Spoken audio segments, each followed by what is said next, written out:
La forêt amazonienne est une zone immense et fascinante qui couvre plus de 3 millions de miles carrés. C'est l'endroit le plus diversifié de la Terre, avec 3 millions d'espèces animales différentes et plus de 3000 types de plantes. Dans un lieu aussi sauvage et indompté, il n'est pas surprenant que des découvertes étranges et surprenantes y soient constamment faites. Cependant, les scientifiques ont fait une nouvelle découverte terrifiante, sans pareille, cachée au plus profond de la forêt amazonienne. Quelle est exactement cette découverte choquante? Et quelles autres merveilles pourraient être dissimulées dans l'immense territoire inexploré de la forêt amazonienne? Bienvenue dans l'inédit. Rejoignez-nous dans ce voyage épique alors que nous révélons 20 des découvertes les plus terrifiantes cachées dans la forêt amazonienne.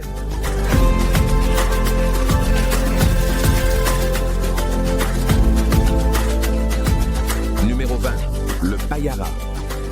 Sous la surface du bassin de l'Amazone se trouve un monde caché, peuplé de créatures aquatiques étonnantes et parfois effrayantes. Ces créatures vont des laides mais inoffensives aux plus notoires, comme le payara.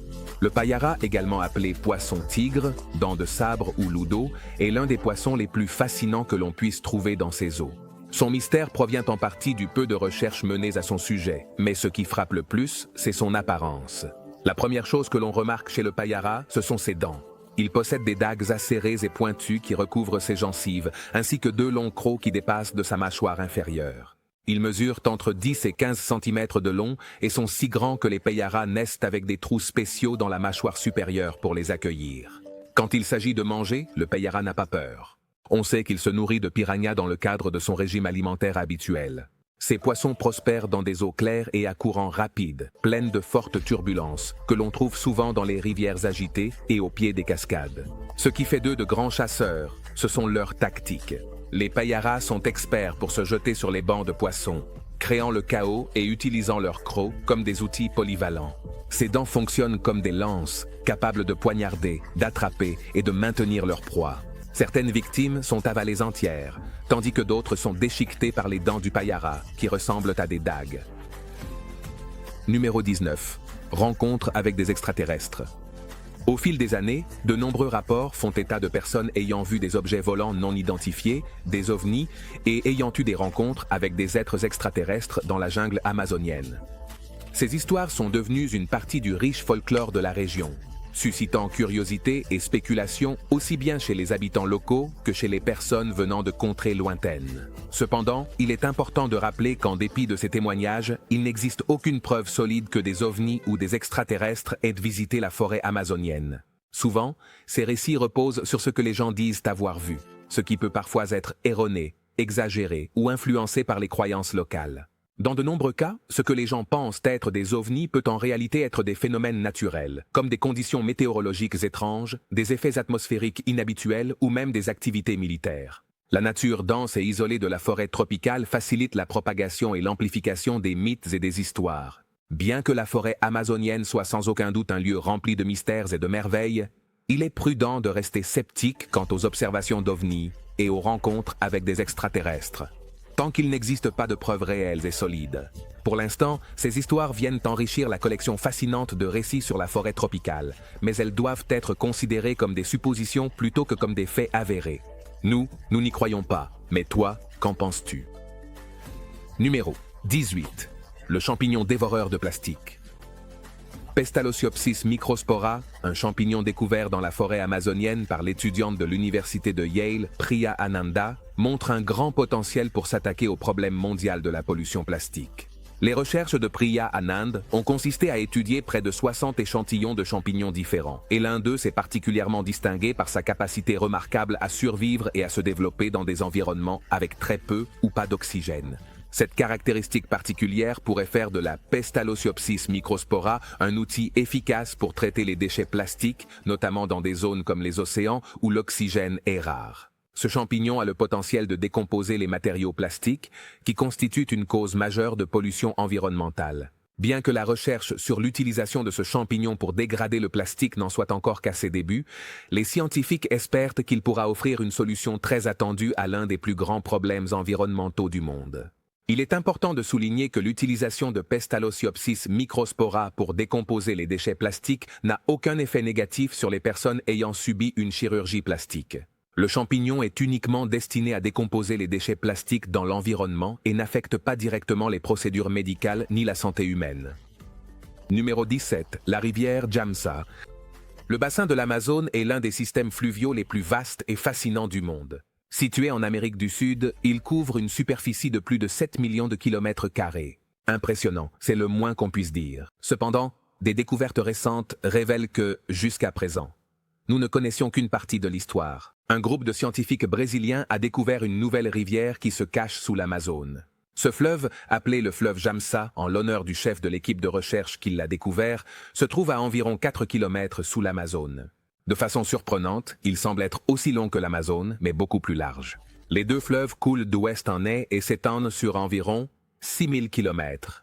Cependant, le Jamsa mesure entre 200 et 400 km de large, ce qui le rend bien plus large que l'Amazone, dont la largeur varie entre 1 et 100 km. Pour te donner une idée, le Jamsa est environ 3 fois plus large que tout le pays du Portugal. Malgré sa largeur, le Jamsa s'écoule beaucoup plus lentement que l'Amazone. Le fleuve Amazone se déplace rapidement, transportant environ 133 litres d'eau par seconde à des vitesses pouvant atteindre jusqu'à 5 mètres par seconde.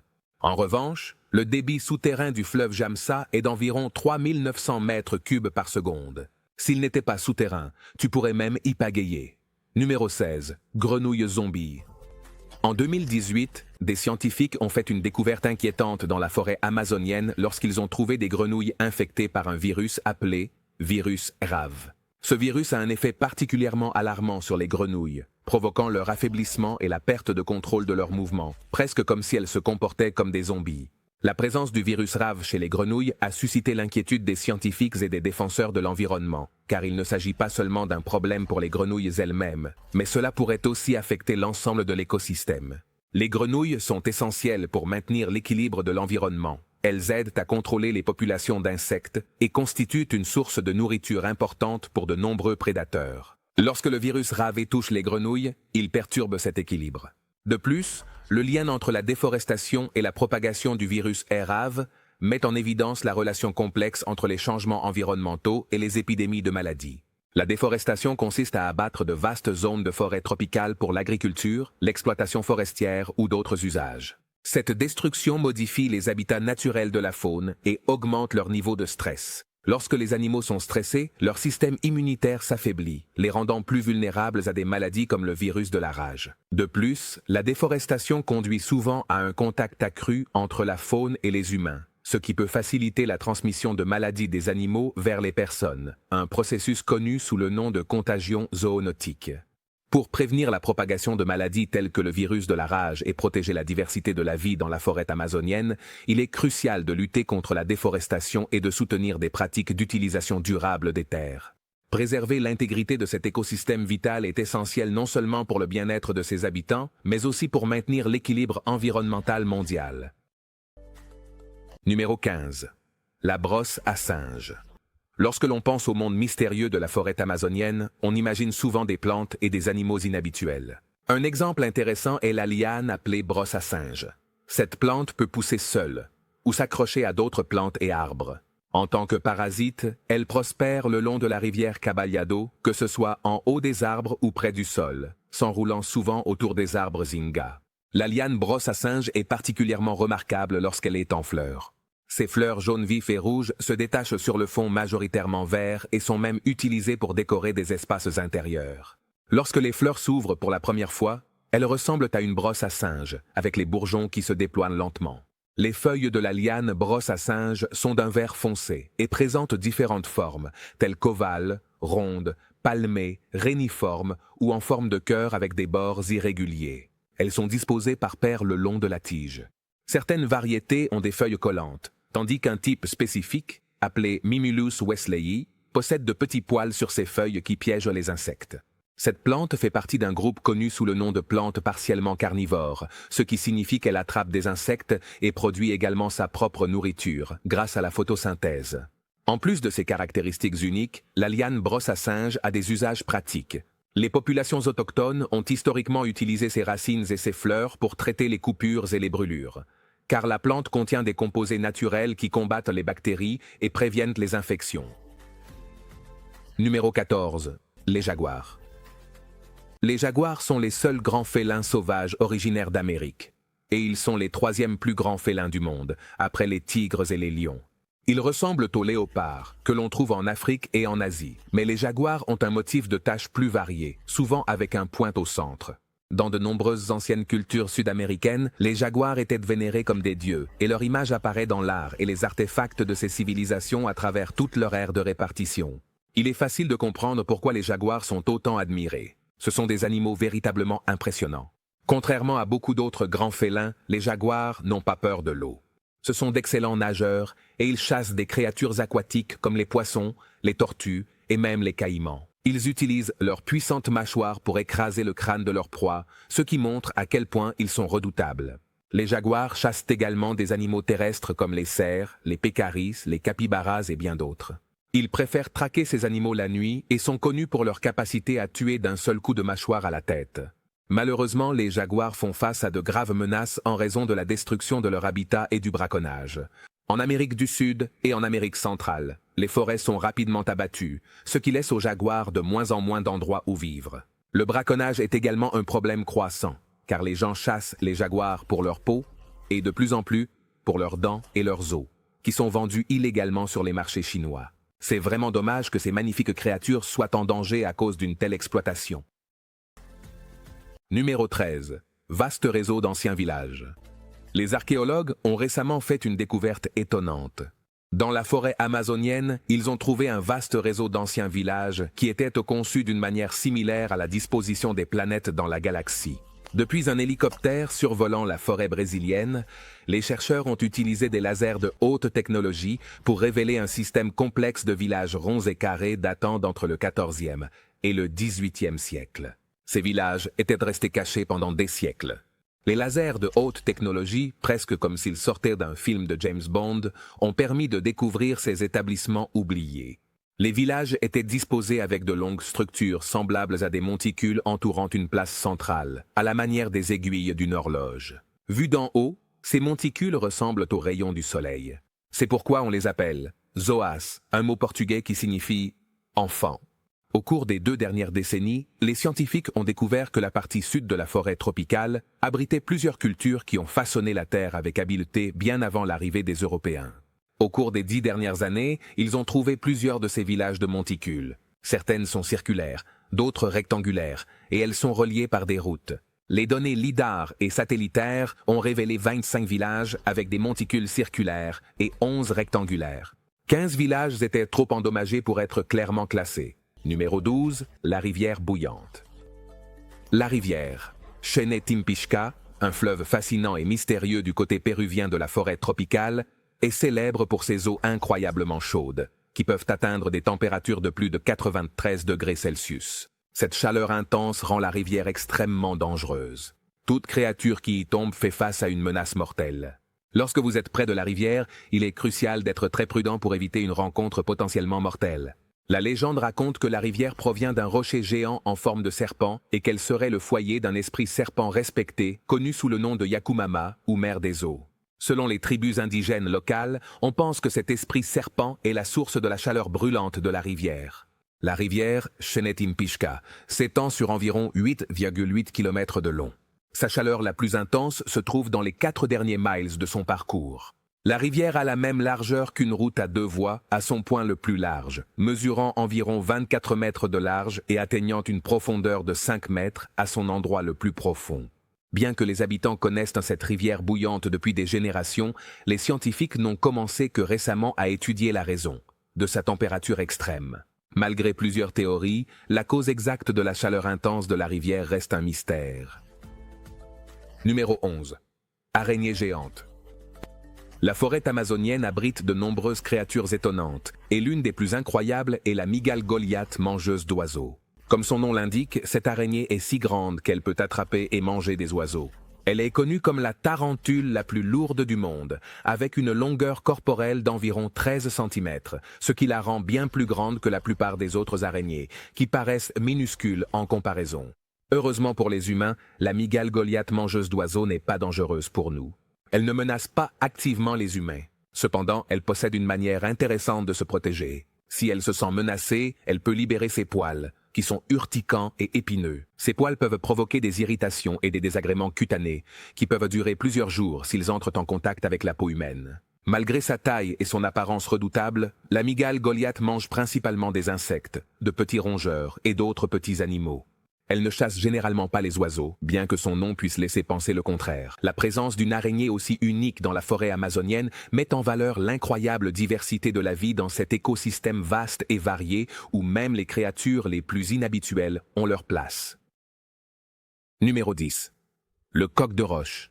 Le coq de roche, également connu sous le nom de Rupicola peruvianus, est l'un des oiseaux les plus remarquables et les plus beaux de la forêt amazonienne. Cet oiseau est connu pour son apparence remarquable. Les mâles arborent un plumage orange vif, tandis que les femelles présentent des couleurs plus discrètes et douces. En raison de son apparence unique, il est considéré comme l'un des oiseaux les plus inhabituels de l'Amazonie et il est même reconnu comme l'oiseau national du Pérou. Le mâle du coq de roche adopte une stratégie de reproduction intéressante. Il n'aide ni à la construction du nid, ni à l'élevage des petits. Au lieu de cela, il concentre toute son énergie à réaliser une parade complexe et éblouissante. Pour exhiber son plumage impressionnant, les mâles se rassemblent dans des zones spécifiques, appelées leks, afin de rivaliser entre eux et tenter d'attirer les femelles par leurs performances spectaculaires. Ces parades sont de véritables spectacles, car elles impliquent une variété d'actions, comme des révérences, des sauts, des battements d'ailes et l'émission de différents sons tels que des grognements et des croassements. Les mâles peuvent être facilement effrayés, ce qui rend difficile l'observation de près par les humains. Des recherches ont montré que l'activité de parade de ces oiseaux est influencée par les niveaux de lumière. Ils réalisent des parades similaires le matin et l'après-midi, quel que soit le niveau de luminosité. De plus, les mâles participent parfois à des démonstrations de confrontation entre eux sur le lek, ce qui accentue encore la compétition. Lorsqu'une femelle s'approche, les mâles deviennent encore plus agités, transformant la parade en un spectacle bruyant et coloré. Numéro 9. Les loutres géantes de rivière. La loutre géante de rivière est l'un des plus grands membres de la famille des mustélidés. Ces grands prédateurs peuvent atteindre une longueur de 1,50 à 1,80 mètres. Contrairement à la plupart des mustélidés, qui sont solitaires, les loutres géantes de rivière sont des animaux très sociaux. Elles vivent en groupe pouvant compter jusqu'à 8 membres. Une caractéristique intéressante des loutres géantes de rivière est leur nature intrépide. Elles n'ont pas peur des humains et peuvent même affronter des animaux comme les caïmans et les jaguars si la situation l'exige. Ces loutres ne sont pas seulement de charmantes créatures aquatiques, elles sont robustes et redoutables. Vivre sur leur territoire est un défi même pour d'autres prédateurs comme les caïmans. Dans les années 50 et 60, les loutres géantes de rivière ont failli disparaître parce que les gens convoitaient leur fourrure douce. Depuis, la situation n'a fait qu'empirer. La destruction de la forêt amazonienne a considérablement réduit son habitat. Aujourd'hui, il ne reste probablement que quelques milliers d'individus à l'état sauvage et leur reproduction en captivité est difficile. Certains pays travaillent d'arrache-pied pour protéger ces loutres. Le Pérou et le Guyana font d'importants efforts, mais la situation est catastrophique au Brésil, en Bolivie et au Venezuela, où plus de 80% de leur habitat traditionnel ont disparu. Numéro 7. Les cadavres des explorateurs disparus. La forêt amazonienne, avec sa végétation dense, son sol difficile et ses lieux reculés, a toujours été le théâtre de nombreuses histoires mystérieuses et tragiques d'explorateurs portés disparus. L'une de ces histoires est le cas déconcertant des explorateurs américains John Hemming et Timothy Savage. Leurs corps ont été retrouvés en 2002, dans des circonstances étranges. Hemming et Savage s'étaient aventurés au plus profond du cœur de l'Amazonie. Poussés par leur soif d'aventure et de découverte, ils étaient attirés par la beauté intacte de la forêt tropicale et ses zones inexplorées. Cependant, leur voyage s'est terminé en tragédie lorsqu'ils ont trouvé la mort quelque part dans la jungle dense. Les détails exacts de leur décès restent un mystère, laissant de nombreuses questions sans réponse, qui continuent d'intriguer et de dérouter aussi bien les chercheurs que les explorateurs. Malgré des enquêtes approfondies, aucune réponse claire n'a émergé quant à la façon dont Hemming et Savage sont morts. Le terrain difficile de l'Amazonie et les défis liés à la navigation dans son immensité ont coûté la vie même aux aventuriers les plus expérimentés. Si certaines morts sont dues à des dangers naturels, comme des rencontres avec la faune ou des conditions extrêmes, d'autres restent enveloppées de mystères, comme si la jungle elle-même cachait ses secrets. Numéro 6. Le dauphin rose. L'un des animaux les plus fascinants du fleuve Amazone est le dauphin rose. Cette créature étonnante est non seulement connue pour sa taille impressionnante, qui peut dépasser celle d'un humain, mais aussi pour les histoires intrigantes qui circulent à son sujet. Ces dauphins captivent à l'imagination par leur mystère et leur charme. L'une des histoires les plus captivantes concernant les dauphins roses est qu'ils auraient le pouvoir magique de se transformer en hommes séduisants la nuit. Selon la légende, lorsqu'ils prennent l'apparence d'hommes, ces dauphins peuvent attirer et hypnotiser les jeunes femmes. Mais au lever du soleil, on dit qu'ils redeviennent des dauphins. Bien que les origines de cette histoire ne soient pas tout à fait claires, elle ajoute un sentiment d'émerveillement et d'attrait à ces animaux déjà si particuliers. En réalité, il est difficile d'imaginer un dauphin rose prenant part à des événements aussi mythiques. Ces dauphins sont connus pour leur nature douce et curieuse, ce qui en fait une source de fascination aussi bien pour les habitants locaux que pour les visiteurs de l'Amazonie. Quant à leur couleur rose unique, les scientifiques étudient encore pourquoi ils possèdent cette teinte particulière. Une théorie suggère que la couleur rose pourrait provenir des vaisseaux sanguins situés près de la surface de leur peau. Cependant, la raison exacte de leur couleur rose fait toujours l'objet de recherches. Numéro 5. L'insecte à tête de cacahuète. L'insecte à tête de cacahuète est une créature véritablement fascinante qu'il est difficile d'ignorer en raison de son apparence inhabituelle. Sa tête a la forme d'une cacahuète, ce qui n'est pas seulement une caractéristique étrange, mais aussi un déguisement ingénieux qui l'aide à se protéger des prédateurs dans son environnement naturel. Mais ce n'est pas la seule chose qui rend cet insecte intéressant. Lorsqu'il se sent menacé, l'insecte à tête de cacahuète peut libérer une substance nauséabonde pour dissuader les agresseurs. Cette odeur désagréable agit comme un mécanisme de défense, ce qui s'ajoute aux impressionnantes capacités de survie de l'insecte. En plus de son déguisement et de sa défense olfactive, l'insecte à tête de cacahuète est un maître du camouflage. Il existe en plusieurs couleurs qui l'aident à se fondre dans son environnement, le rendant presque invisible pour les autres animaux. L'insecte possède également de grands faux yeux sur ses ailes, ce qui lui donne l'apparence d'un insecte bien plus grand et effrayant. Cette astuce permet d'effrayer les menaces potentielles. La nuit, l'insecte à tête de cacahuète peut même briller, ajoutant une touche de luminosité à ses caractéristiques déjà intrigantes.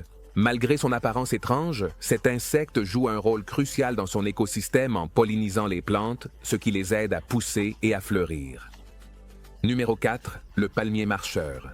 Imaginez un arbre capable de se déplacer. Il existe un arbre réel dans les régions reculées de la jungle équatorienne qui fait quelque chose d'assez extraordinaire. Cet arbre, connu sous le nom de Socratea exorhiza, peut marcher grâce à ses racines aériennes uniques. À mesure que le sol qui l'entoure s'érode, l'arbre développe de nouvelles racines plus longues qui s'étendent pour trouver un sol plus stable, se déplaçant parfois jusqu'à 20 mètres de distance. Ces nouvelles racines s'ancrent dans le sol et les anciennes racines finissent par devenir inutiles et restent suspendues dans l'air. De cette manière, l'arbre peut changer de position vers un endroit plus favorable, avec plus de nutriments ou de lumière du soleil. Bien que certains scientifiques débattent de la question de savoir si l'arbre marche réellement, d'autres, y compris des paléobiologistes, affirment avoir observé ce mouvement incroyable. L'arbre ne se déplace que lorsqu'il en a besoin, pas en permanence, ce qui le rend encore plus fascinant. La nature est pleine de surprises, et cet arbre étonnant n'est qu'un exemple des merveilles que recèle la dense forêt amazonienne. Numéro 3. La cité perdue. Cette cité perdue, découverte en 2018, est une trouvaille étonnante qui met en lumière la riche histoire ancienne de la forêt amazonienne et de ses peuples autochtones. On estime que cette ancienne cité a plus de 1000 ans et elle offre des informations précieuses sur les cultures avancées qui prospéraient dans la jungle dense bien avant l'arrivée des colonisateurs européens. On pense que la cité perdue de Zao, fondée par la tribu Kulina, témoigne de l'impressionnante culture et civilisation de son peuple. Le peuple Kulina, comme de nombreux autres groupes autochtones d'Amazonie, a construit des sociétés complexes dotées de structures sociales avancées, ainsi que de réseaux agricoles et commerciaux. Les ruines de la ville révèlent leurs compétences en construction, avec des preuves de structures, de places et de sites cérémoniels soigneusement conçus. La découverte de Zou n'a pas seulement mis en lumière l'histoire de l'Amazonie, mais elle a également remis en question les croyances antérieures selon lesquelles ces forêts tropicales étaient peu peuplées ou habitées par des sociétés primitives. Au contraire, cela démontre que les peuples autochtones de l'Amazonie possédaient les connaissances et les compétences nécessaires pour prospérer dans cet environnement difficile et créer des héritages durables. Les découvertes archéologiques réalisées dans le zoo, comprenant de la céramique, des outils et d'autres artefacts, sont essentielles pour reconstituer l'histoire de la région et comprendre les interactions culturelles complexes qui ont eu lieu en Amazonie. Numéro 2. Les arbres qui chantent, et saignent. Au cœur de l'immense étendue de la forêt amazonienne, la nature révèle certaines de ses merveilles les plus fascinantes et mystérieuses. Parmi ces lieux uniques, on trouve des arbres qui semblent chanter et saigner de la sève rouge, chacun offrant un aperçu fascinant de la complexité des plantes de la forêt tropicale. Les arbres chanteurs de l'Amazonie sont une merveille naturelle captivante. Cela se produit lorsque les branches ou les feuilles de certains types d'arbres se frottent les unes contre les autres en se balançant sous l'effet du vent. À mesure que le vent traverse l'épaisse canopée, il fait entrer ces arbres dans une vibration harmonieuse, presque musicale, créant un son de chant hypnotique et venu d'un autre monde. Tout aussi fascinants sont les arbres qui saignent de la sève rouge. On pense que cette caractéristique agit comme une défense contre les insectes. La sève rouge, souvent riche en substances chimiques et en composés, peut dissuader les insectes de se nourrir ou d'infester l'arbre. Cet élément dissuasif naturel protège l'arbre des dommages potentiels, illustrant les moyens remarquables par lesquels les arbres s'adaptent aux défis posés par leur environnement. Ces deux phénomènes naturels mettent en lumière l'extraordinaire nature de la forêt amazonienne, où même les arbres eux-mêmes possèdent des qualités uniques qui captivent l'imagination des scientifiques, des explorateurs et des amoureux de la nature. Cet écosystème vibrant et complexe continue de révéler des secrets et des surprises, dévoilant le réseau complexe de vie qui prospère dans ses profondeurs verdoyantes et luxuriantes. Numéro 1. Les géoglyphes. Une autre découverte intrigante des scientifiques a été la mise au jour de géoglyphes, ou de grands motifs artistiques réalisés grâce à la technologie satellitaire. Les géoglyphes sont créés en plaçant ou en déplaçant des objets comme des pierres ou de la terre sur un paysage afin de former des motifs qui se détachent de l'environnement naturel. Ces créations artistiques sont soigneusement planifiées et exécutées par des artistes ou des groupes, formant des dessins tels que des lignes ou des formes visibles depuis le ciel. Dans l'état brésilien de MRO, les chercheurs ont découvert ces géoglyphes, que l'on pense avoir été utilisés à des fins cérémonielles, bien que leur fonction exacte reste inconnue. Grâce à l'utilisation d'images satellites, une équipe de chercheurs a cartographié l'emplacement de 24 géoglyphes présumés, puis s'est rendue sur place pour les examiner. Ils ont confirmé que les 24 étaient bien des géoglyphes. Au total, les chercheurs ont identifié 81 géoglyphes et estiment qu'environ 1300 de ces structures pourraient être disséminées dans toute la région sud de l'Amazonie. L'étude a également révélé un vaste réseau de chaussées reliant jusqu'à 500 villages, ce qui suggère un système complexe remontant à 1250. Bien que les géoglyphes soient souvent très espacés, il semble que les personnes vivant dans cette région partagent des modes de vie similaires. Cela a amené les scientifiques à penser que les géoglyphes pourraient avoir formé une chaîne continue s'étendant sur environ 100 miles de long. Les chercheurs pensent que ces géoglyphes ont probablement été construits pendant les périodes sèches, lorsque le défrichage du terrain était plus facile. Lequel de ces étonnantes découvertes t'a paru la plus intéressante? Dis-nous ta réponse dans les commentaires. Un grand merci d'être ici. On se retrouve demain avec une nouvelle vidéo. Pour que tu n'oublies jamais que nous sommes ce qui n'a jamais été raconté.